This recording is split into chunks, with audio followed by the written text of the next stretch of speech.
Bonjour à vous toutes et tous et bienvenue dans ce podcast Vivre ensemble différents, un podcast autour de l'inclusion, de la mixité, de l'équivalence et des parcours de vie. Soutenu par l'association Ensemble et Différents qui œuvre au changement de regard sur le handicap et contribue par ses actions à la déconstruction du validisme. Je m'appelle Emma, je suis doula et je vais vous accompagner cette année dans cette première saison Naissance singulière. J'ai eu envie d'explorer le sujet du handicap dans le cadre de la périnatalité, c'est-à-dire le handicap à toutes les étapes autour de la naissance, du désir d'enfant au postpartum. Pour faire entendre et porter les voix de ces mères, pères, frères et sœurs et personnes avec handicap dans le parcours de la périnatalité. Faire entendre au monde ces sujets tabous dans notre société. Aujourd'hui, 15% de la population mondiale est porteur de handicap. 60% des interruptions médicales de grossesse font suite à un diagnostic de malformation ou un handicap. 12% des adoptions sont des adoptions d'enfants à besoins spécifiques et 2% des femmes avec handicap sont devenues mères. Il est temps d'entendre leur voix, d'écouter leurs histoires, pour ceux qui ne connaissent pas et pour ceux qui le traversent aussi. Dans notre société validiste, le handicap est comme insurmontable, empli de difficultés ou à l'inverse héroïsé. Il y a beaucoup de chemin à faire pour que la société le considère comme une autre manière d'être au monde et pour que ces personnes et leur entourage aient le même droit que celles privées de handicap. J'ai eu envie de parler de ces sujets dans le cadre de la périnatalité. Y a-t-il des récits de vie sur ce sujet ? Est-ce que la société a influencé les décisions des parents ? Comment laissons-nous les personnes faire leurs propres choix de manière éclairée et dans la douceur ? Comment se passe le retour à la maison ? Avons-nous des professionnels formés à accompagner ces parcours ? La parentalité est un vrai chamboulement. Qu'en est-il lorsque le handicap rencontre ce grand changement de vie ? Écoutons ces histoires singulières et prenons le temps de donner la parole à ces personnes pour comprendre et entendre ce qui se passe pour elles. Je tiens à vous avertir. Nos invités vous partagent des moments de leur vie qui sont emplis d'émotions fortes. Certains mots utilisés peuvent être perçus comme violents pour certaines personnes et les sujets abordés peuvent être spécialement remuants en fonction de votre histoire personnelle ou votre sensibilité. Je vous invite à prendre soin de vous, à écouter cet épisode dans un espace et un moment où vous vous sentez en sécurité. N'hésitez pas à faire une pause ou même de stopper votre écoute si nécessaire. Merci de votre bienveillance et de votre respect pour ces invités et leurs témoignages personnels, précieux et intimes. Pour le 5e épisode de cette saison Naissance singulière, nous accueillons Claire. Mère en situation de handicap, elle va nous partager le récit de ses 2 grossesses. Bonjour Claire. Bonjour Emma. Je suis ravie de t'avoir avec nous. Moi également. Est-ce que tu pourrais te présenter, s'il te plaît ? Oui. Alors donc, comme tu l'as dit, je suis maman d'un petit garçon de 8 ans et d'une petite fille de 17 mois.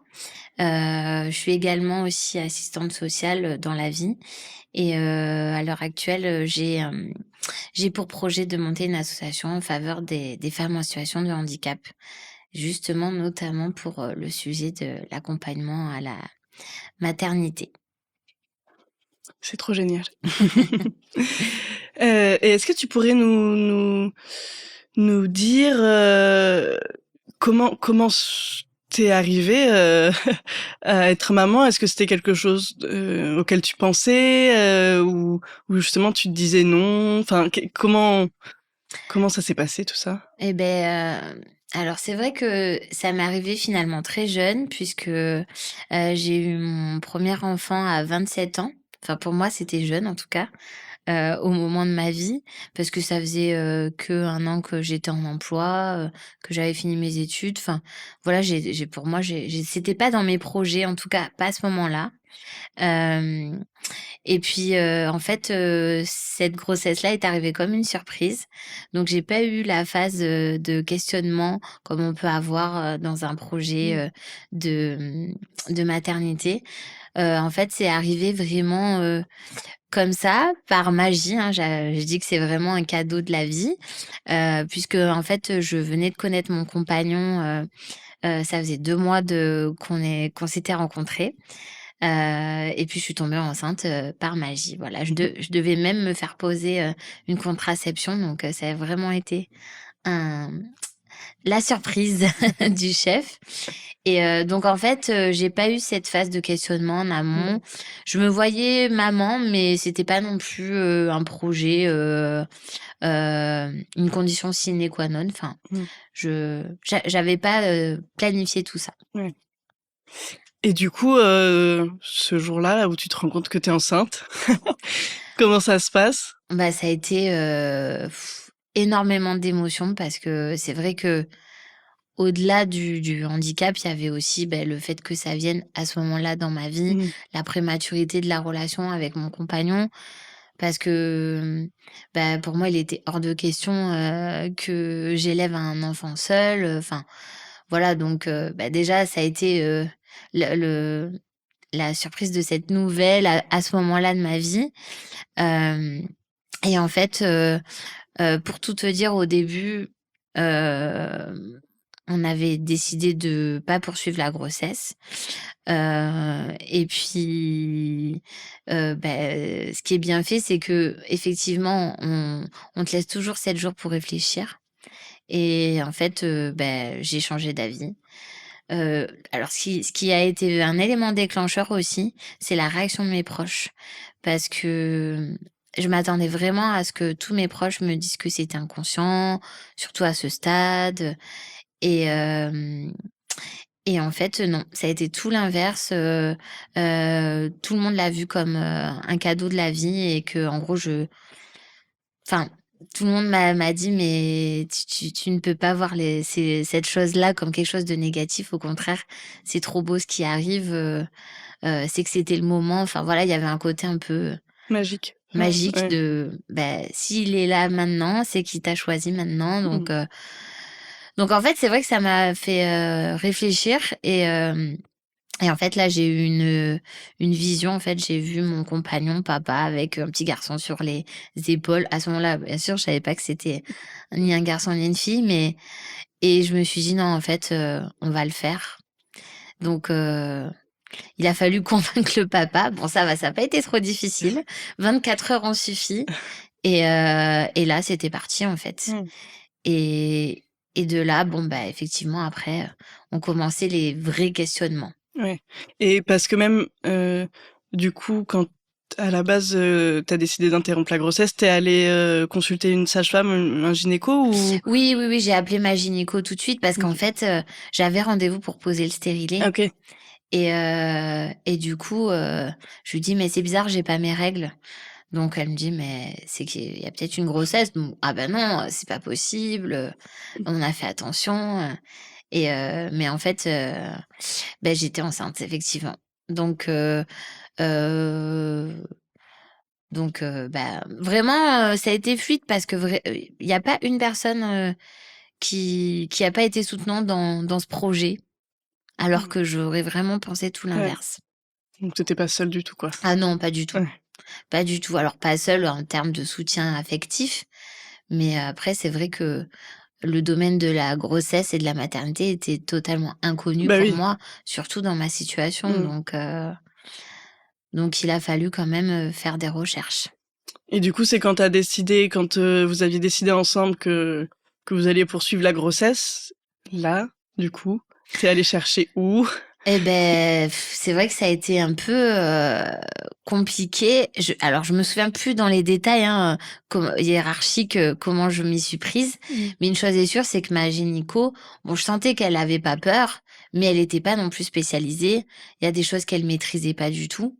Parce que moi, dans le cas de mon handicap, j'ai une vessie neurologique, donc je suis sujette aux infections urinaires, je me sonde, heu, j'ai des fuites. Donc à ce moment-là, j'avais, un traitement pour stopper les fuites et des injections de botox dans la vessie, enfin plein de OK. choses que d'un coup, forcément quand, on se retrouve enceinte, on se dit: «Mais est-ce que ça c'est compatible? Est-ce que ça je peux le prendre? Est-ce que» enfin, plus rien n'est laissé au hasard. Et Et ouais. encore, il y a des choses que je maîtrisais même pas. Donc en fait, j'ai fait des recherches sur internet, voir s'il y avait des personnels formés, et spécialisés là-dedans.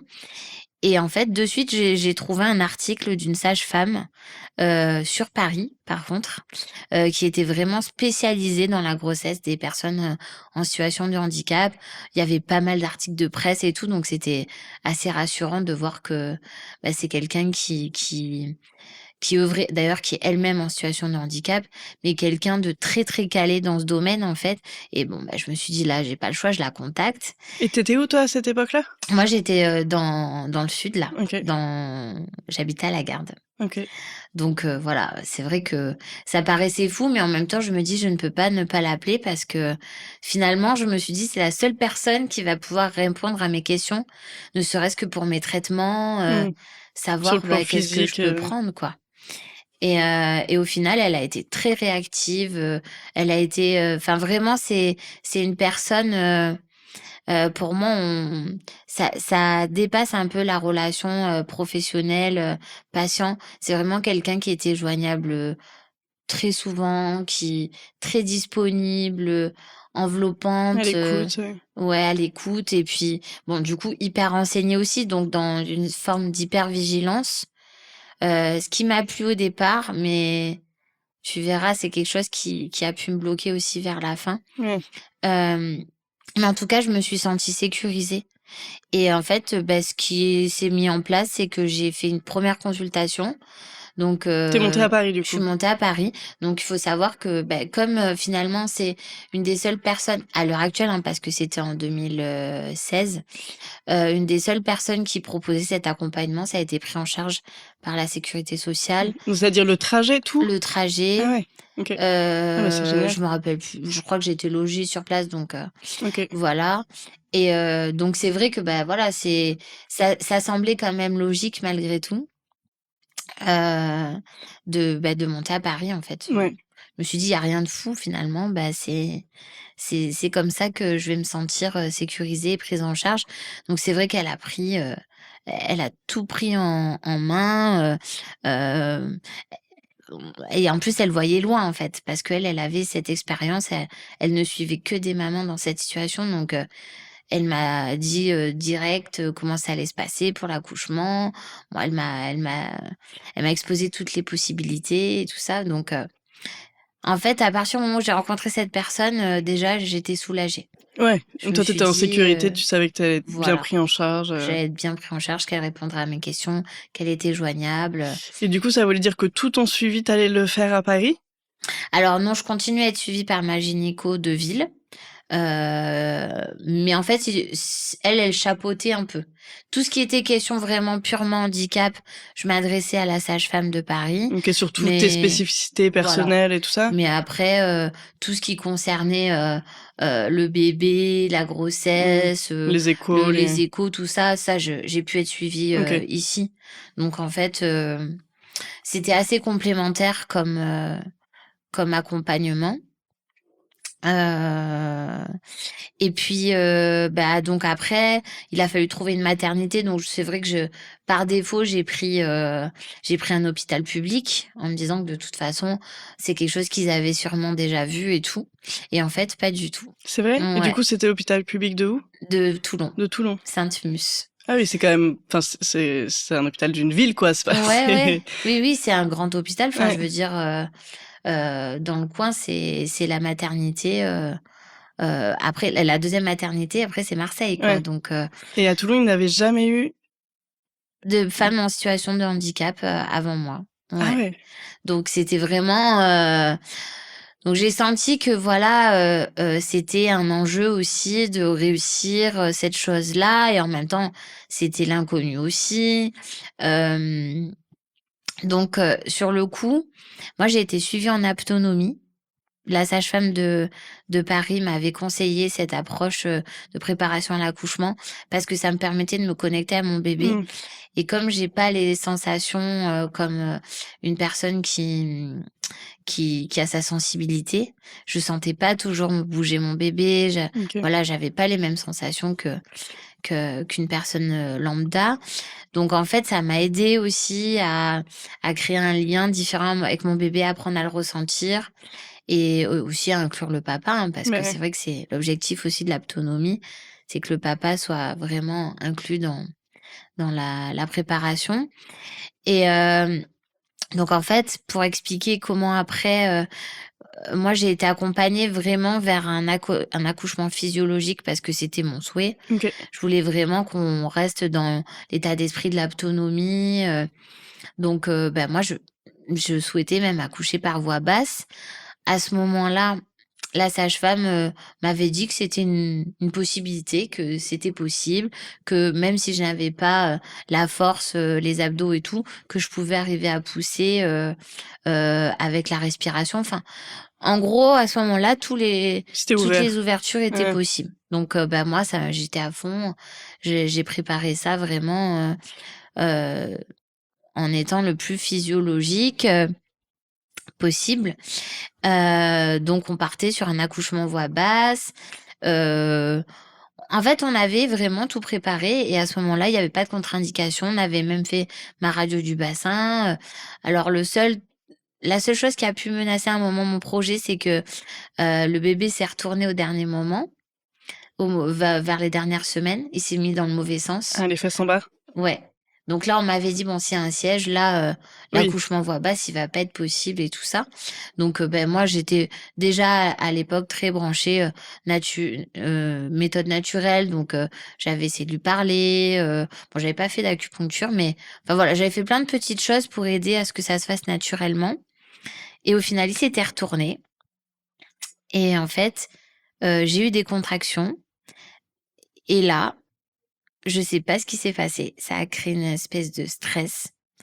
Heu et à partir du moment où j'ai eu des contractions, je suis allée à l'hôpital. Finalement, c'était un faux travail, mais j'étais, à 38 semaines, quoi. OK.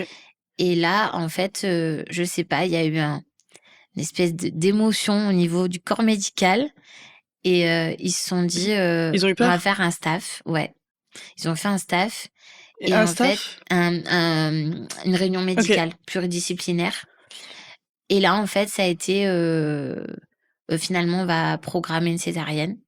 On va pas attendre les contractions. On va programmer une césarienne parce que avec le recul, heu le passage du bébé pourrait me blesser au niveau du bassin vu que mes zones sont plus fragiles qu'une, personne valide. Donc ça a été l'argument de dire: «Déjà, on va pas laisser l'accouchement se faire naturellement, on va programmer la césarienne». Mais un peu au dernier moment parce que Oui, tu es arrivée avec des contractions et qu'ils ont eu peur, en fait? oui, Qu'ils se sont dit: «On se fait dépasser par, ce qu'on avait c'est ça. imaginé». Donc déjà, bon, la pilule, difficile à avaler, Bah, ouais, même j'imagine. si je précise que, la sage-femme m'avait préparé fortement à cette éventualité et elle m'avait même dit, «C'est quasiment sûr à 100 pour cent». Mais moi, OK. comme on m'avait mis aucune barrière, au qu'on m'avait pas parlé franchement de enfin, je sais pas, c'est comme si on avait été un peu dans un monde des bisounours au départ, en mode, ben, on va tout faire, comme une personne lambda et puis finalement à la fin, une fois sur le coup, tout l'émotionnel a pris le dessus et plus rien n'a été possible. Et du coup, c'était, il y avait pas moyen de discuter, sur, par exemple, pas faire une césarienne programmée, mais attendre un début de travail et faire une césarienne, enfin, Bah, à ce moment-là, en fait, moi, j'ai fait confiance quand même. OK. J'ai fait confiance, je me suis dit: «Bon». C'est juste que j'aurais aimé être préparée, en fait, puisque finalement, c'est pas une éventualité qui avait été discutée. Alors après, peut-être, avec le recul, je me dis: «C'est peut-être moi qui ai pas entendu aussi», parce que la sage-femme me l'avait dit plus d'une fois. Mais moi, comme mon gynéco, accoucheur me disait que non, C'était bon? c'était OK, qu'il suivait mon projet, en plus, j'avais fait un projet de naissance et tout. Pour moi, c'était OK et et au final, 2 jours avant, non, il m'annonce que je dois choisir ma date, mais que je vais accoucher, césarienne programmée en plus. Donc là, ça a été un coup dur, franchement, je l'ai très mal vécu de devoir encaisser cette nouvelle et tout ça, de me dire: «Voilà, on n'aura pas la surprise du moment, il y a une heure arrêtée». Enfin, d'un coup, je trouvais que ça devenait tout, moins magique en fait et en même temps, je me disais: «Bon, bah, de toute façon, c'est comme ça, il faut y aller, quoi» et Et je fais encore une petite précision, c'est que, heu, j'avais bien vu l'anesthésiste, hein, c'est obligatoire de toute Oui. façon Et à l'époque, rien n'avait été, parlé sur, une contre-indication à la péridurale, enfin je veux dire encore une fois, tout semblait fluide donc moi j'avais rien à me prép je n'avais rien à préparer dans ma tête, quoi. Oui, pour Et toi, c'était en un parcours un peu classique, quoi, enfin Voilà. J'étais une grossesse à risque en soi de par ma situation, mais finalement l'accouchement, il y avait pas de zone d'ombre au mmh. départ, quoi. Et en fait, j'arrive le jour J, Donc tu avais choisi heu une date? ouais, pour l'anecdote, le matin, mon chéri passait son permis, enfin, donc c'était un jour, déjà en émotions très, très chargées. Et du coup, on arrive à l'hôpital et là, j'ai l'anesthésiste, que je ne connaissais, enfin, une femme sortie de nulle part comme ça que j'avais pas rencontrée, qui me dit: «Alors on va tout changer le protocole. On a appelé votre sage-femme de Paris. Elle nous a parlé d'un risque, ça s'appelle d'hyperréflexie, active. Donc en gros, ça veut dire que en situation de douleur, mon corps peut réagir de façon négative. L'épine irritative peut provoquer un arrêt cardiaque, un AVC, OK. voilà. C'est un fait apparemment, ça m'est jamais réellement arrivé, mais c'est un risque en cas de douleur extrême. C'est le risque des blessés médulaires, de OK. façon générale. Et donc là, mais c'est en fait, oui, elle m'en avait parlé, mais encore une fois, on n'était que dans des hypothèses. Il y a rien qui avait été posé, arrêté. Et là, on me dit ça. Je veux dire, je rentrais pour accoucher et là, on me dit: «Bon, ben, finalement, c'est tous concerté, donc on va pas pouvoir vous faire de péridurale». Parce qu'il se trouve que j'ai aussi une arthrodèse qui me prend toute la colonne. Et finalement, 48 heures avant, ils se sont dit que peut-être ça serait un frein à la péridurale, qu'elle ne se diffuserait pas comme il faut, que du coup, si je n'ai pas de péridurale, Et que tu as mal? Enfin, des je fortes douleurs? risque Ouais. de déclencher cette HRA. Donc il faut m'endormir totalement. Donc là, Oui, et ça, c'était une éventualité qui n'avait même pas été prononcée pas une du seule tout, fois, en plus? pas du tout. Donc là, en 48 heures, il a fallu que j'encaisse la césarienne programmée Ouais. et là, que je serai endormie, que je serai potentiellement pas là à la naissance de mon bébé. Donc là, inconsolable. Mais Bah, vraiment, je ouais. m'effondre et heu et je Et pas de comprends pas. négociation possible, Non. c'est comme ça et pas autrement, quoi? Et en fait, j'ai appris à ce moment-là que c'est l'anesthésiste qui avait le dernier mot. Le gynéco peut dire ce qu'il veut. Si l'anesthésiste Il ne le donne sent pas pas? son feu vert, il se passe rien. Ouais. Donc en fait, Et elle a eu le dernier l'anesthésiste, mot. il avait été au courant, enfin, il était au courant de de ton dossier, de tout ce qu'il fallait savoir en amont quand même, quand tu l'as vu une première fois, du coup? Eh ben, c'était pas le même. En fait, l'anesthésiste que j'avais rencontré, c'est pas celui qui a pris en charge, ma grossesse. Donc elle en fait, en plus, comme ils ont tous un avis qui peut être contraire, en fait, la médecine, malheureusement, ça reste une question de c'est assez subjectif en fonction des Bah, ouais. médecins. Donc là, elle a décidé ça. Elle a décidé qu'elle ne prendrait aucune responsabilité, aucun risque, surtout validé par ma sage-femme de Paris. Du coup, elle y est allée à fond, quoi. Mmh. Et là, là, du coup, il y a eu quoi? Parce qu'il y a la déception, mais est-ce que, du coup, tu t'es sentie un peu trahie par Ah cette oui, sage-femme? mais en fait, c'est pour ça que je disais ça tout à l'heure. C'est que là, en fait, ça s'est L'hypervigilance, retourné ouais. contre moi et je lui en ai voulu. D'ailleurs, je lui ai plus donner de nouvelles après l'accouchement. Ah ouais. Ah ouais, j'étais vraiment en colère parce que j'ai l'impression qu'on m'a volé mon accouchement et que quelque part, elle a validé l'hypermédicalisation, mais qui avait pas été travaillée en amont, en fait. Oui. Si ça avait été le cas, Dès le début qu'on t'avait dit, tu aurais pu j'aurais ouais. fait mon deuil. Et Puis tu aurais pu travailler sur une autre façon, du coup, de pouvoir te ah mais réapproprier ce moment, complètement, même si tu étais endormie, enfin, complètement. ouais. Et donc là, c'est vrai que ça a été il a fallu traiter toutes ces informations-là dans l'urgence, dans l'émotion qu'une Bah mère oui. a déjà d'être dans cette, situation à l'aube de rencontrer son bébé, son premier bébé en plus. Bah ouais.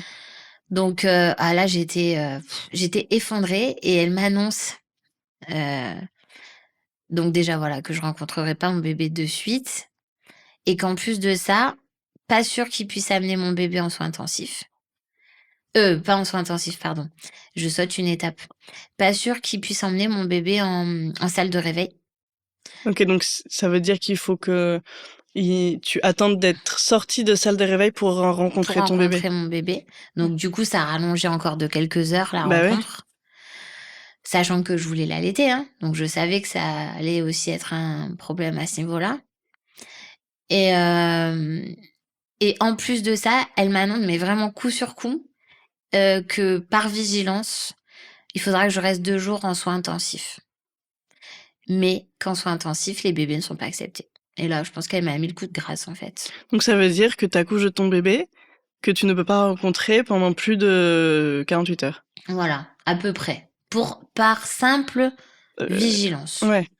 Mais on est d'accord que les soins intensifs étaient dans le même hôpital Oui, ouais, que tout là où à tu allais fait. accoucher? Ouais, tout à fait. Donc, Ouais. encore une fois, c'est quelque chose qui aurait pu être modulé clairement si j'avais été au courant avant. Enfin là, en fait, on nous a coupé de toute, j'ai envie de dire créativité pour, contrebalancer ce manque de création de lien, en fait. Oui, Parce que tu que aurais pu comprendre si ça avait été dit en amont, si ça avait été travaillé, exactement.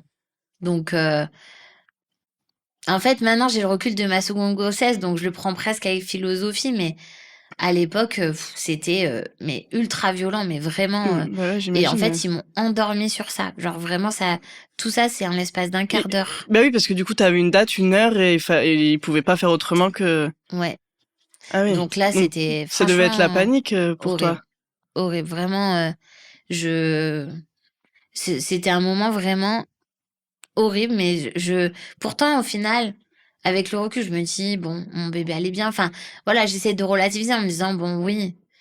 Mais en fait, c'est juste, voilà, la le Mais toi, à aucun moment t'as pris en compte, en fait? Enfin, à aucun moment on a pris en compte que ce qu'on allait te dire, ça pouvait déclencher des émotions et qu'il y a eu ah aucune prise en non, non, charge, non. Ah non, heu pour elle, elle faisait ça pour je pense que vraiment dans sa logique de médecin, elle prenait la meilleure décision pour me protéger, mais à aucun moment elle s'est même souciée de la création du lien avec mon bébé, de moi effectivement comment je le prenais. Enfin, qu'est-ce que vous allez mettre en place, rien. Donc finalement, il y a une étudiante, je crois, ou une auxiliaire de puère, je sais plus, qui a proposé de filmer la naissance. Donc du coup, bah, j'ai dit: «Bon là, on se raccroche à ce qu'on peut de toute façon, bah, ouais, la moindre initiative est super bonne, bah, quoi». heureusement qu'elle était là et qu'elle a Bah entendu oui, qu'il y avait besoin. donc du coup, il y a quand même ce film, voilà, c'est ce qui me reste. Il y a ce film et après, ce qui m'a consolée avec le recul, c'est que je me suis dit: «En fait, mon compagnon, il a eu un rôle magnifique dans cette histoire» parce que finalement, c'est lui qui a récupéré, donc il s'appelle Valentin, mon premier fils. Il a récupéré Valentin directement une I fois donc que il était là, il est pas dans la salle, et alors ils l'ont pas accepté en salle de césarienne? de césarienne, mais il était juste dans la salle d'à côté, OK. là où il y a les soins et tout. Donc en fait, il a eu Valentin, quasiment tout de suite. Il l'a pris en peau à peau. Donc les premières heures, le bébé, il a quand même été, Mmh. avec son papa. Mais c'est vrai Et que, lui, il a pu rester dormir à l'hôpital, et être, par exemple, les premières nuits avec lui ou? et bah, du coup, ils l'ont mis en néonat parce que, il avait perdu un peu de degrés quand même. Donc ils l'ont mis sous radiateur. OK, Donc la première nuit, mon compagnon, il a dormi avec moi en soins intensifs. OK. Lui, là, il pouvait rester avec toi, Voilà.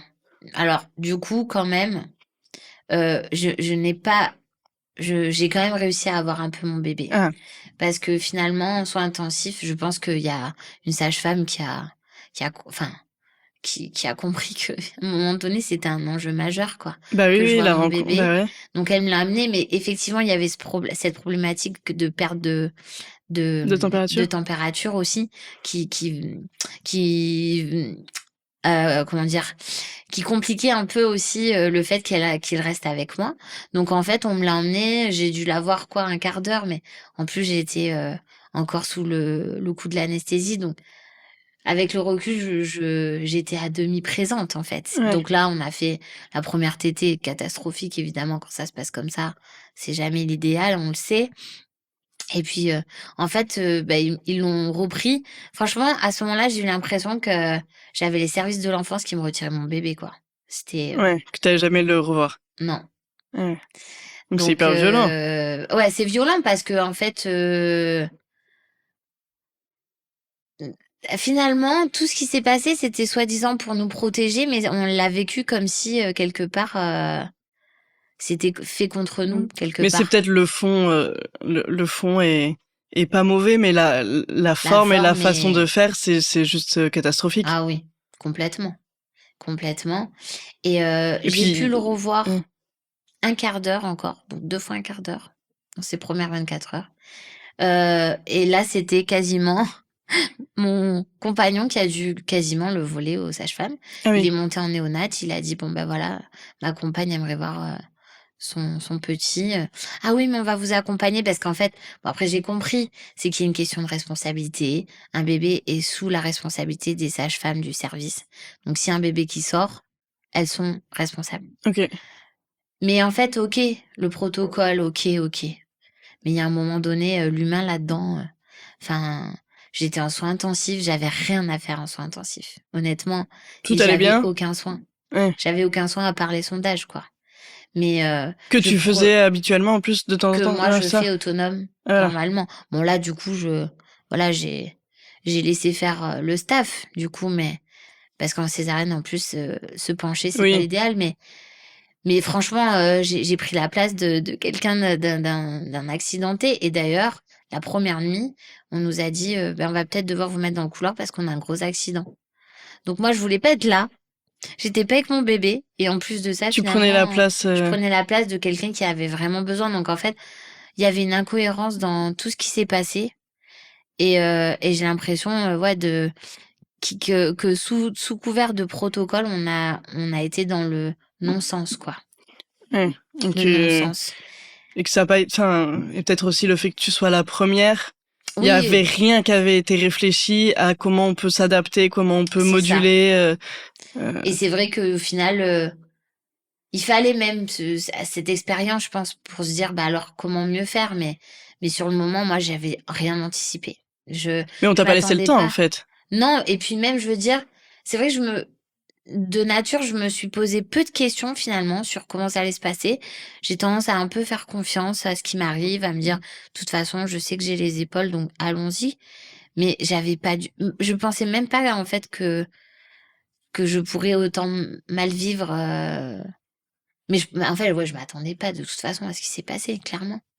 Je m'y attendais pas et donc juste pour finir, le fait que donc je l'ai eu une deuxième fois un peu dans les bras, en salle de soins intensifs, mais en fait, il a fallu presque voilà mon compagnon, il a été un peu genre, «Non mais c'est mon bébé en fait, je le récupère et je veux que sa mère le voie» et Mmh.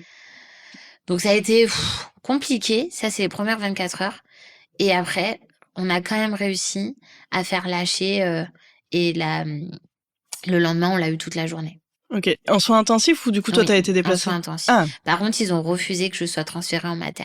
Ils ont vraiment respecté le protocole de 48 heures, OK. ferme. Oh. Mais ça veut dire que s'il est venu avec toi une journée entière et que la veille, il allait bien, qu'il avait plus de problème de température, il aurait pu faire pareil, enfin Ah oui, complètement. Mais c'était juste, en fait, ça dépend des personnes à qui on s'adresse. ouais. Heu, et vraiment toutes les décisions ont été prises en fonction d'une forme de responsabilité. Donc une fois de plus, mon génico qui lui était vraiment, pour le coup, dans l'humain, en fait, je me suis rendu compte finalement, c'est pas lui qui Il avait le s'est laissé dernier mot. dépasser? Il avait Ouais. pas le dernier mot avec l'anesthésiste. Il a pas eu le dernier mot non plus avec le service de soins intensifs Mmh. parce que C'est eux qui c'est font le protocole? c'est eux, en fait, Ouais. qui donnent leur aval pour, me laisser sortir. Parce qu'en gros, si je fais un arrêt cardiaque en mater, C'est leur c'est leur responsabilité. responsabilité. Donc Donc en fait, c'est toute une histoire de responsabilité qui ouais, se refile, c'est ça. mmh. Donc en fait, c'est enfin, c'est injuste, quoi et en même temps, on n'a pas que ça à gérer à ce moment-là. Moi, j'avais, mon enjeu d'allaitement, Ouais. un bébé, voilà, à gérer. Donc en fait, finalement, J'ai même pas pu vraiment rentrer dans ce combat parce que j'en avais un autre à mener Et que c'était pas c'était pas ma l'important sur le priorité. moment, ouais. Même si émotionnellement, vraiment, ça m'a énormément affaiblie, les choses qui se sont passées. Et au final, je me dis, on a quand même passé 2 nuits sans lui, quoi. Mais c'est Alors que énorme. médicalement, il n'y avait aucune Rien raison. à déclarer. Ouais. Rien. Donc, ça, de toute façon, c'est quelque chose que j'oublierai jamais. Parce que c'est les 2 premières nuits de sa vie, c'est, même si je pense qu'on a «géré la casse» entre guillemets, parce que le fait que j'ai quand même pu l'allaiter, bon, même si l'allaitement a été vraiment très chaotique, hein, mais ça, c'est un autre débat encore. Mais, vraiment, on a géré la casse, mais l'expérience de mon deuxième accouchement me prouve que, bien sûr, que ça aurait pu être préparé tellement Ouais. différemment. Et là, du coup, à aucun moment, après les 48 heures, t'as été transférée en mater? Oui, Ok. Et ouais. t'es restée longtemps? Je suis restée 1 semaine, je crois, ouais, 6 jours. Ok. Et là, ça a été que du bonheur dans le sens que j'étais enfin dans un contexte qui comprenait ce que je Bah oui. vivais et le lien qui était important de créer et tout Et dans ça. l'apprentissage d'être maman, du coup, C'est ça. Ouais. Et après, c'est vrai que, heu, une chambre de maternité, même si elle est accessible PMR, elle est pas pensée pour une maman en fauteuil. Ouais. Il y a pas de baignoire adaptée. Heu, Pour pour que baigner je puisse l'enfant? lui donner le premier bain. Ah oui. Hem, il y a pas de table allongée à hauteur. Donc moi, je changeais le bébé sur le lit, mais voilà, c'est des petites choses comme ça qui à l'époque, m'ont interpellée. Je me suis dit: «Oui, PMR, soit, mais Mais pas vraiment. pas Je pas peux passer vraiment». mon fauteuil, je peux monter Voilà, sur le lit, il y a une potence, mais ça, en fait, c'est aussi parce que la plupart des femmes qui ont fait une césarienne peuvent avoir besoin de ça, exactement, mais voilà, elles peuvent quand même se lever pour, c'est ouais. ça. Donc après, bien sûr qu'on était dans une première expérience pour eux aussi, donc forcément et puis finalement, je me suis dit: «Mais» pour ma deuxième grossesse, je me suis dit: «C'est là, ça va être à moi de mettre en avant mes besoins». C'est eux, ils peuvent pas savoir, en fait. Mmh. Ils ont pas l'expérience pour savoir, par exemple que, j'aurais besoin d'un matelas anti-escarre, que j'ai besoin d'une table allongée à hauteur, que le premier bain, c'est vrai que c'est bien que ce soit moi qui lui donne aussi, vu que j'ai déjà pas eu les Bah ouais. premiers moments. Mmh mh. Heu, Et après on a géré. On a fait de la débrouillardise. Je lui ai donné dans une bassine sur oui, le mais c'est lit. ça, en fait, c'est que en général, les personnes en situation de handicap doivent être créatifs et Exactement, débrouillards, sinon, en fait, il y a rien qui est fait qui pour. se fait. Ouais. C'est ça. Donc voilà, de toute façon, c'est mon quotidien, donc c'est pas inconnu pour moi. Mais c'est vrai que, heu, ça rajoute une Bah, charge mentale c'est quelque à toi part. Mmh. de t'adapter aux choses alors que ça devrait être l'inverse, quoi. Ça devrait Oui, être, oui, oui. heu Après, c'est sûr que j'ai conscience que ça peut jamais être parfait, mmh, puisque chaque handicap est différent et en plus du handicap, chaque besoin de femme est différent. Donc j'ai vraiment conscience que enfin, je l'ai réalisé aussi, hein, pour échanger beaucoup avec les professionnels, que la prise en charge parfaite, elle n'existera pas. oui, C'est oui. vraiment qu'une question de volonté et De discussion de aussi. discussion. Pour moi, vraiment, la formation des personnels, elle est Indispensable, élémentaire ouais. parce que, je veux dire, même s'ils ont pas le matériel, ils peuvent compenser juste en étant formés, en étant présents, en étant à l'écoute. Bon, la preuve là, finalement, la bassine, bon, Mmh mh. ça a pu être possible en fait. Mais voilà, on peut très mal tomber aussi et tomber sur, Mais quelqu'un de psychorigide, qui va pas vouloir, sortir du protocole de baigner bébé et oui. dans un dans autre chose que la Mmh. baignoire, prévue à cet effet. Mmh. Donc voilà, c'est vrai qu'on est ressortis de cette expérience très, un peu, tous les 2, hein, mais très échaudés et en colère surtout, Bah, ouais. en colère. Et toi, physiquement, du coup, parce que quand même une césarienne, c'est pas rien, Oui, c'est clair. heu, comment tu as réussi à gérer, et le retour, enfin, et la cicatrisation, retrouver un corps avec une cicatrice en plus et qui a besoin de guérir, et en même temps gérer bébé et les transferts et tout Ouais. ça.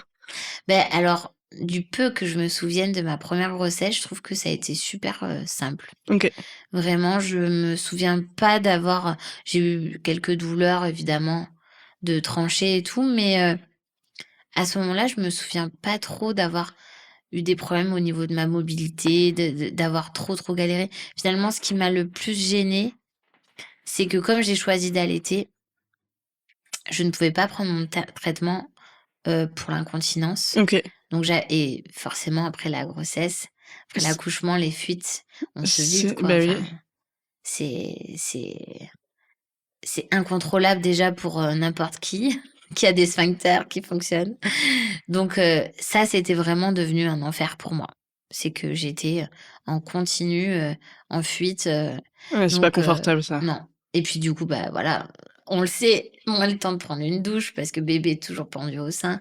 Donc ça a été, pour moi, ça a été presque le plus difficile à vivre.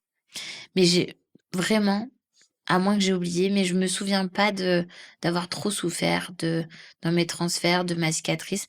Après, c'est vrai que mon parcours faisant, j'ai l'habitude en fait de passer sur le billard, d'avoir des cicatrices, d'avoir des douleurs. Donc pour moi, c'était pas non plus quelque chose d'insurmontable. d'insurmontable. Même c'était pour moi une formalité à l'époque. Ok.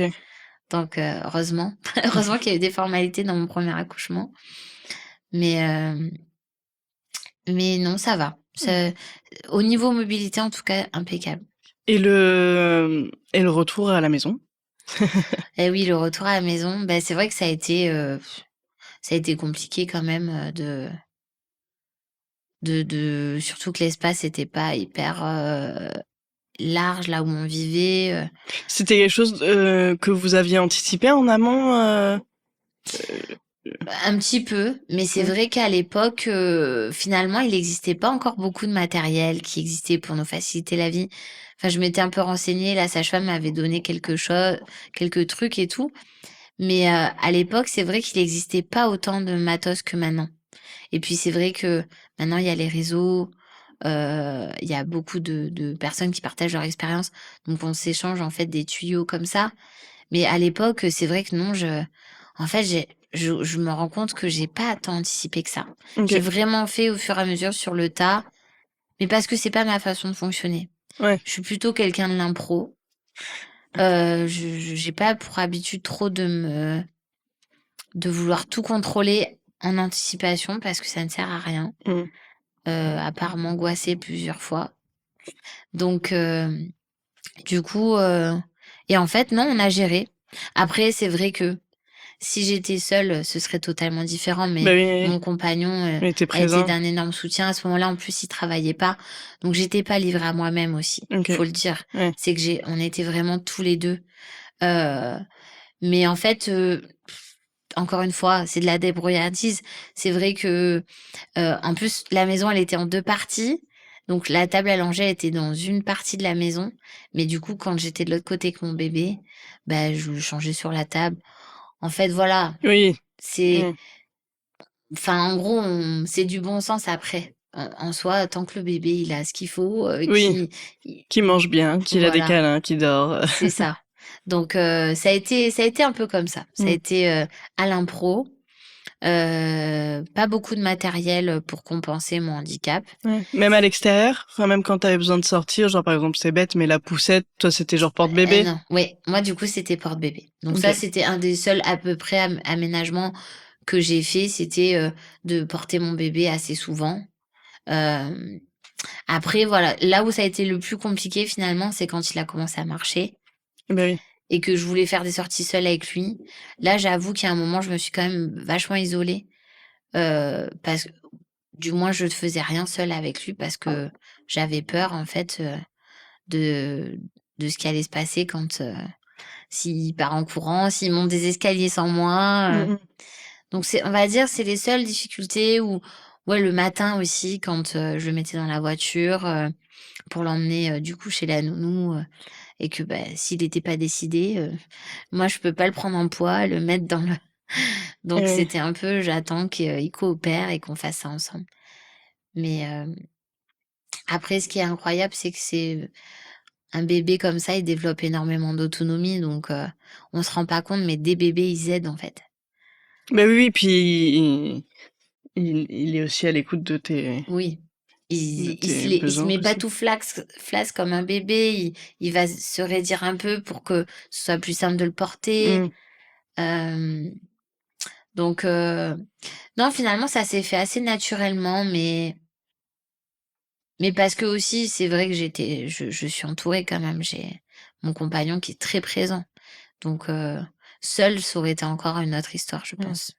Et heu et du coup, le lien avec ce bébé, malgré les premiers jours, si éloignés, il a réussi à se faire après direct, quand vous vous êtes retrouvés? Bref, alors, pour moi, non. Pour moi, à un moment, je me sentais rejetée par lui. Je pouvais pas l'expliquer, mais j'ai l'impression que sa personne référente, c'était son père et bah, ça me faisait beaucoup de peine parce que, mine de rien, il y avait aussi cet allaitement qui m'avait coûté pour tenter de créer ce lien.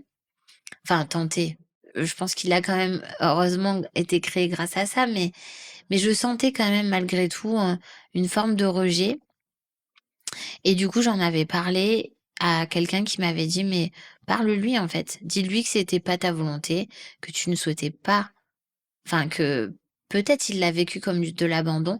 Explique-lui tout ce qui s'est passé, mais que en fait, ce n'était pas ta volonté, mais qu'il est en sécurité, qu'il est aimé, que tu le désirais, que» Et que tu là pour lui, voilà.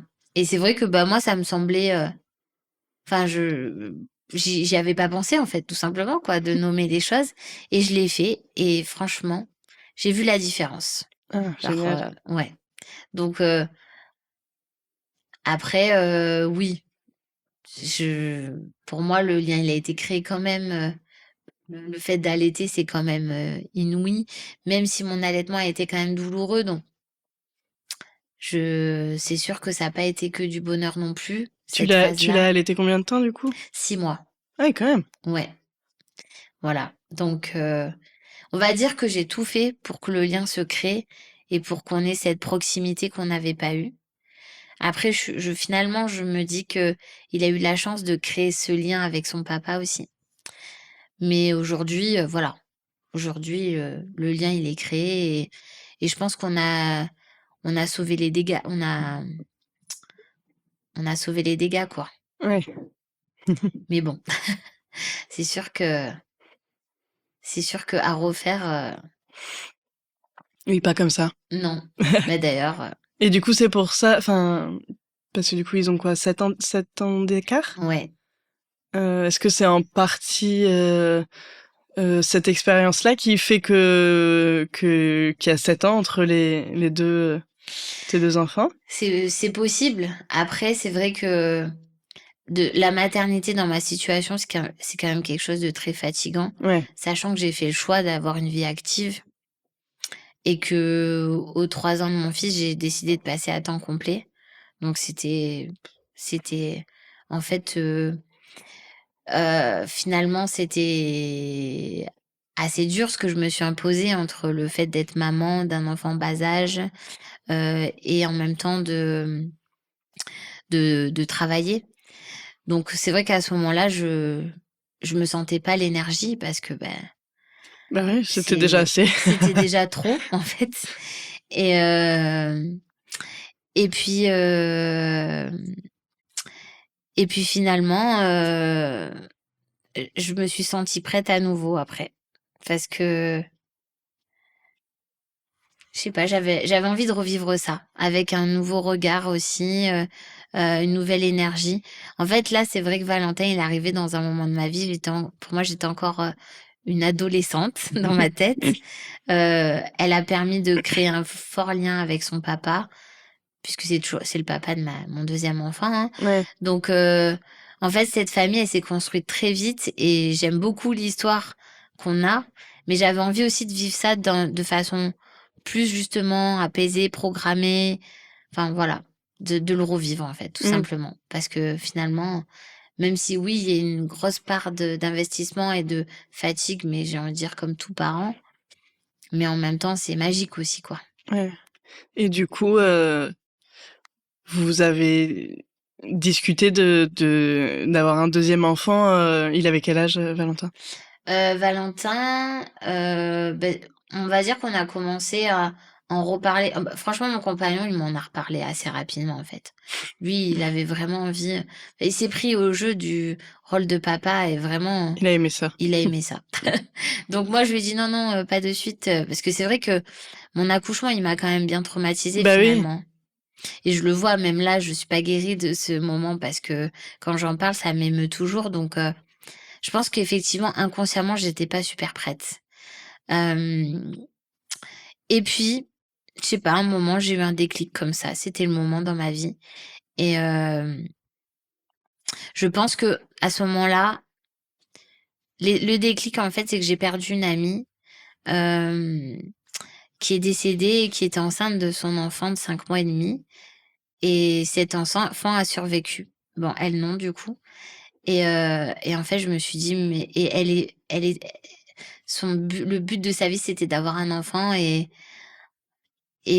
elle voyait ça comme un cadeau. Et je sais pas, en fait, je me suis dit, c'est une des plus belles choses à faire dans la vie, quoi. Et j'ai envie de le revivre au moins une fois. Et c'était la suite logique pour moi, en fait, de me rapprocher de l'essentiel aussi, de ce que je suis et du fait que je puisse donner naissance et créer la vie et ne plus être dans cette logique qui m'étouffe, en fait, de faire un travail qui me prend tout mon temps et qui m'éloigne de l'essentiel, en fait. Donc voilà, donc ce projet, il s'est vite mis en place, hein, puisque j'ai retiré ma contraception, j'étais enceinte 1 mois après. Ah oui. Donc bon, moi qui pensais que ça prendrait un peu de temps, Et oui, parce que finalement. du coup, est-ce que quand t'as acté et que t'as enlevé la contraception, est-ce qu'il y avait des peurs quand même, enfin des peurs liées du coup justement à ce premier accouchement, hein? Tu te disais pas, est-ce que tu t'es dit oulala, mais je veux pas qu'il se repasse comme la première fois, mais du coup, est-ce que t'avais déjà réfléchi à comment Ouais. faire? Mais je me suis dit, là, ça y est, on a l'expérience, donc on va pas se laisser faire. J'étais plus en mode déterminée Ok, que peur. ok. Là, je me suis dit, maintenant, ça y est, on sait de quoi on parle. Moi, j'ai pris confiance en moi. Je sais ce que c'est la grossesse. Tu sais ce que Enfin, tu veux, ce que tu veux ouais, je pas. sais ce que je veux. Euh, ah non, j'étais déter. Je me suis dit, là, il peut rien nous arriver, en fait. Ok. Donc, au final, c'est un peu ce qui s'est produit.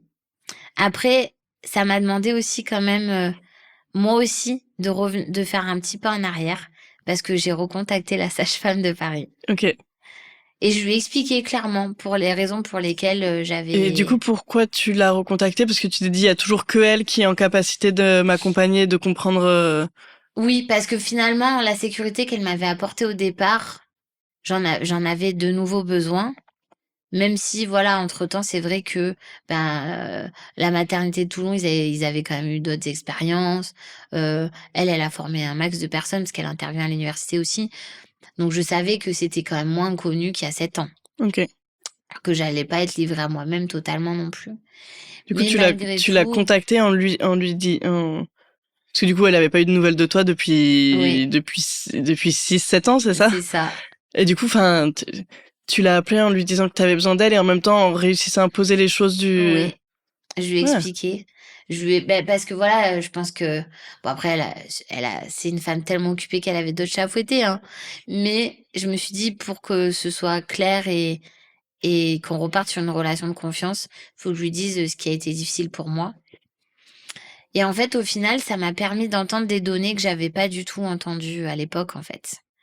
Donc elle m'a réexpliqué de façon objective. Oui, mais en fait, c'était la bonne chose, quoi.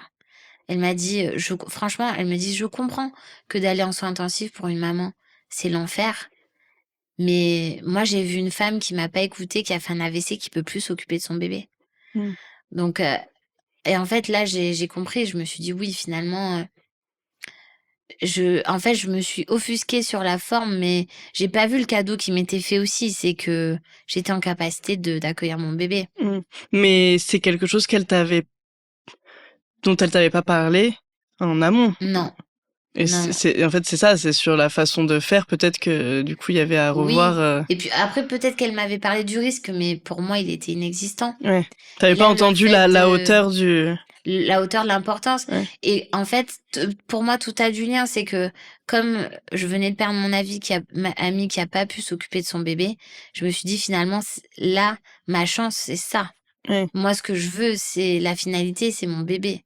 Donc, quelle que soit la manière que j'ai de l'avoir et d'être en lien avec lui, si ça nous met en sécurité, c'est la bonne chose, en fait. Ouais. Donc, j'ai changé un peu d'optique. Oui, puis tu connaissais du coup. Enfin, il y avait c'était plus l'inconnu. Oui, en plus. Ouais. Oui, donc voilà, c'est vrai on arrivait beaucoup plus armés que la première fois Mm. et moins naïfs aussi parce que c'est sûr qu'il y a de ça. Je pense que peut-être qu'on aurait été plus déter la première fois, ça serait pas passé comme ça non plus. Ou peut-être qu'on n'a pas posé suffisamment de questions. Après, on peut se refaire le film. Mais je pense que c'était un manque de maturité, tout simplement, d'expérience. Ouais, Et la et pour deuxième tout le monde, hein. Oui, mais c'est ça. Enfin, il y a tellement d'infos. En Mm. plus, quand on va être parent, enfin, franchement, c'est un boulot à temps plein, quoi. Ben oui. Entre les analyses de sang tous les mois, les machins. Enfin, c'est waouh, c'est non-stop, quoi. Mm. Donc, oui, forcément qu'on est passé à côté de plein de trucs. Et là, en fait, on a pris les choses à bras le corps. Donc, vraiment, ma sage-femme de Paris, je l'ai eue, mais pour moi, c'était vraiment là juste pour ponctuellement, quoi, deux, trois choses, mais déjà, comme on T'étais plutôt au naviguait, courant. Ouais. là, il y avait plus de sérénité de toute façon. Donc, du coup, voilà, ça s'est refait comme ça. Je suis retournée vers le même gynéco qui, lui, l'a pris comme une revanche, en fait. Il m'a dit... Donc, en fait, c'est fou parce que finalement, cette deuxième grossesse, elle est venue lever des tabous de la première grossesse. Elle est venue remettre de la discussion sur des choses qui s'étaient cristallisées. Et en fait, lui, il nous a dit aussi que ça reste une des plus grandes frustrations de ses expériences d'accouchement. Parce que il a super mal vécu. En fait, il nous a vraiment dit: «Moi, j'ai mal vécu la façon dont ça s'est passé. Heu, la décision de l'anesthésiste, je l'ai subie». Enfin, donc voilà, en fait, on était tous un peu finalement, dans notre coin, on a tous eu, hem, posé un regard sur cette expérience et Non, on mais c'est avait génial que du coup il y ait pu y avoir discussion. oui. Mm. Carrément, du coup, ça nous a remis, on s'est dit, bon, là, on redémarre sur de bonnes bases, tous. Et cette T'es fois, retourné à Toulon du coup, enfin la même oui, maternité. même Et ils t'ont maternité. dit s'ils avaient eu depuis toi d'autres personnes. Oui, ils avaient eu d'autres personnes. Pas que des accouchements qui se sont bien passés d'ailleurs, mais en tout cas, on sentait que c'était plus inconnu Oui, totalement. mais c'est dingue que du coup il y a 7 ans t'étais la première et que enfin Ben oui, qu'est-ce qui a fait ouais. que, va savoir. Franchement, surtout que, honnêtement, à l'époque, déjà, j'avais été à la conception à Marseille pour voir si on pouvait m'apporter plus de réponses. Et même à Marseille, la conception, c'était inconnu pour eux, Ouais, c'est ce dingue. profil. Ouais. Donc on se dit, mais il faut aller où en fait? Si Mm. Marseille, ils connaissent pas. Toulon, à la limite, je comprends. Mais Marseille, la conception, quoi. Mais À ce moment-là, vraiment, c'était incroyable. C'est pour ça que c'était l'étoile du berger, hein, la sage-femme de Paris, parce que, en plus, elle avait tout un service mater à l'hôpital Montsouris, l'Institut Montsouris à Paris, euh, où tout le monde était habitué à ça, quoi. ben Et quand on voit qu'ici, on est à l'âge de pierre, où ils sont là, enfin bref, donc ouais. c'était lunaire. Et là, du coup, j'ai senti, ouais, que déjà, même ma gynéco de ville, voilà. Enfin, finalement, on était sur du déjà vécu, donc c'est bon, on y va, on se lance et tout. Et là, en fait, l'événement le plus marquant de ma deuxième grossesse, c'est justement mon gynéco, donc celui de la mater, me dit, mais il me semble qu'il y a une sage-femme qui s'est installée récemment dans le coin, qui a créé un service de maternité à Lyon, en DIMAM, et il me semble qu'elle est dans le coin maintenant. Mais vraiment, genre, info. Il me dit, mais je crois qu'elle est en congé mater, je sais pas sûr. Enfin, voilà, ça passe un peu comme C'était pas très ça. clair.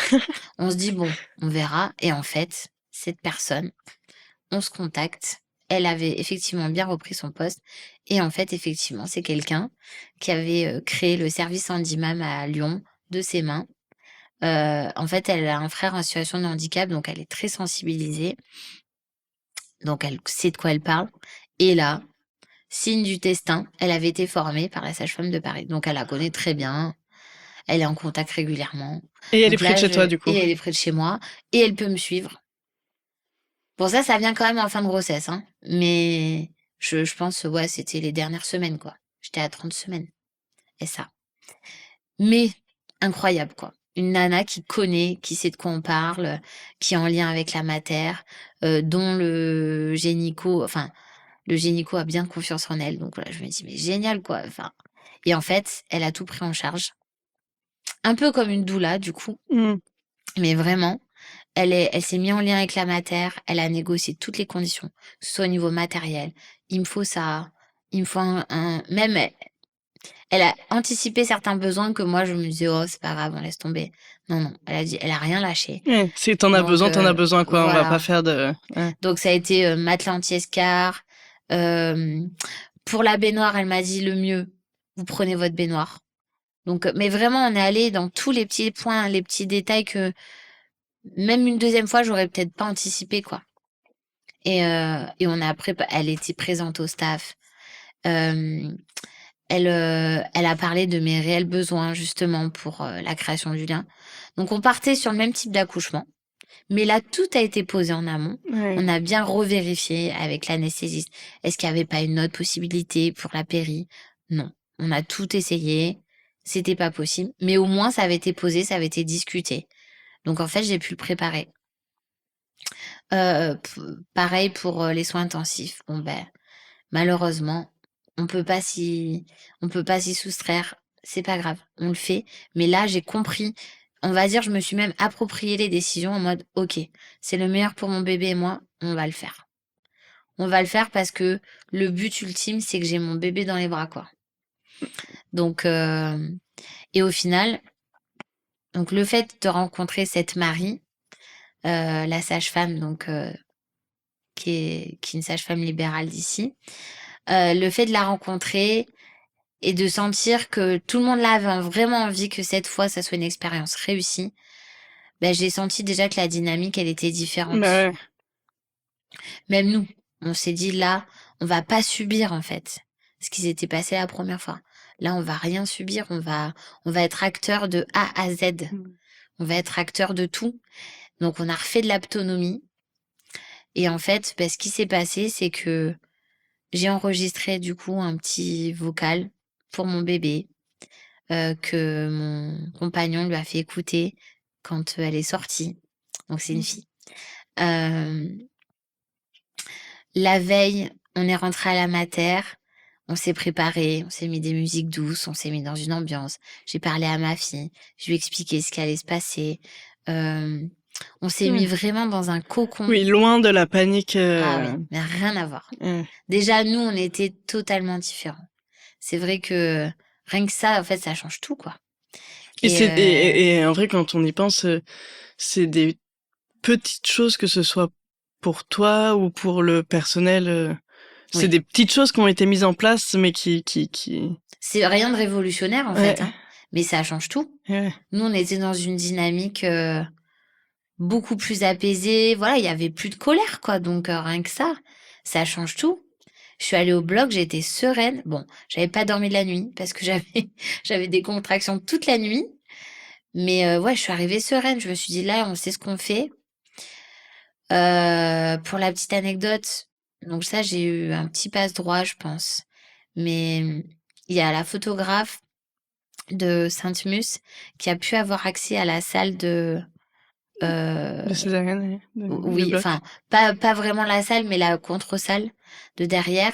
Et elle a pu prendre les photos, les premières photos de rencontre avec... Je crois que ça se fait de plus en plus, ça, même des accès aux salles de césarienne pour prendre des photos et tout. Ben là, on sentait quand même qu'il y avait deux teams, hein. Il y avait les réticentes et celles qui trouvaient ça génial. Mais voilà, mon gynéco, je pense que il voulait absolument là que tout soit safe.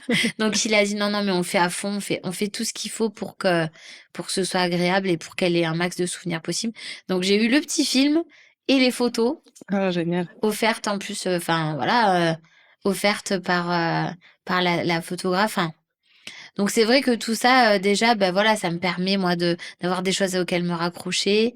on a bien cadré aussi le fait que je voulais que le papa soit la première personne qu'elle touche. Enfin, à part, bien sûr, la sage-femme, Mmh. mais que, voilà, ce soit la première personne comme un accouchement, quoi. En fait, on sort la petite et elle est sur son papa. Avec la petite musique, avec ma voix. Enfin, voilà, c'est des petits détails, mais franchement, ça a tout changé. Bah, Et ouais. alors, le moment, je crois que c'est un des plus beaux moments de ma vie, en salle de réveil. Du coup, elle avait pas de problème de température. On me l'a amenée. Et donc là, la rencontre incroyable. Et en fait, la sage-femme a été d'une intelligence incroyable. Elle nous a laissés. Elle a dit, enfin, alors qu'elle est le bébé sous sa responsabilité, mais elle a lâché prise en fait. Et elle a dit, ben allez-y. Donc en fait, et heureusement parce que la place en soins intensifs n'était pas libre, donc je suis restée 5 heures en salle de réveil. Et pendant 5 heures, en fait, on était dans notre bulle. On nous avait mis des paravents là. On était tous les trois en salle de réveil avec mon bébé. Et là, c'était magique. Franchement, je me rappelle même, j'avais pas mangé du coup de la matinée, quoi. Ils nous amènent un plateau repas pour deux, mais on a l'impression que c'était le meilleur dîner de toute notre vie. Le meilleur repas. Enfin, tout était parfait. On était dans notre bulle, quoi. Donc, et on se dit, mais comme quoi, vraiment, Ça tient à pas grand-chose. ça tient à pas grand-chose, quoi. Ouais. Et après, on a de suite demandé aux soins intensifs si je pouvais garder mon bébé avec moi. Et bien sûr, ils m'ont dit, il n'y a aucun problème. Elle peut dormir avec vous. Mais du coup, ça pose des questions quand même. C'est quoi, enfin, qu'est-ce qui a changé en... Alors, d'après ma petite enquête, en soins intensifs, ça a été reconnu. Ça a été énormément reconnu que, par exemple, les mamans qui tombent dans le coma après un accouchement, le fait d'être en proximité de leur bébé, Ok. elles vont mieux. Oui, ça paraît logique, mais du coup, avant, c'était pas C'était pas prouvé, c'était pratiqué. pas pratiqué, Je ouais. pense que c'était même pas réfléchi. Ok. Et là, en fait, du coup, quelque part, moi, ça m'a servi parce que moi, j'étais pas dans cet état, mais en fait, ils ont compris l'ampleur de me laisser en lien avec mon bébé, quoi. Donc, en fait, on a eu 0 interruption. J'ai eu mon bébé non-stop. Ok, On de n'a la pas salle de eu. réveil à... Puis après, Ouais. c'était bon, quoi. On s'est jamais quitté. Et